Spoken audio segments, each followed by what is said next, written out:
আসসালামু আলাইকুম। এটি হচ্ছে একটি এলইডি। সমস্যাটা হচ্ছে আপনার লাইট আসে না, স্টার্ট হয়েছে কিন্তু আমাদের ডিসপ্লেতে কোনো আলো আসে না। তো আমরা এটা এখন খুলে নেব। ভোল্টেজগুলো আমি এখানে নিচ্ছি। এই জায়গায় ডিসপ্লে এসে যে ল্যাম্পের সাপ্লাই এটা দিয়ে দেখলাম আমরা কম।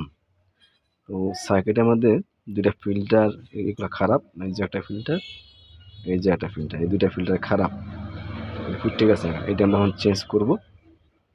চেঞ্জ করার পরে আপনাদেরকে যে এখন নতুনগুলা লাগিয়ে নিচ্ছি। দেখুন, আর আপনি যদি আমার চ্যানেল নতুন হয়ে থাকেন অবশ্যই শেয়ার করে দেবেন, কমেন্ট করতে ভুলবেন না। আর ভালোবাসা দিয়ে পাশে থাকবেন যাতে আপনাদেরকে আমি ভালো ভালো ভিডিও উপহার দিতে পারি। এই যে আমাদের ক্যাপাসিটার দুইটা আমি চেঞ্জ করে দিলাম।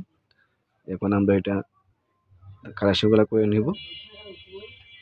নাট লাগানোর পরে আমরা কালেকশনগুলো করবো। এই যে আমাদের কাজটা হয়ে গেছে সাকসেসফুল। আসসালামু আলাইকুম।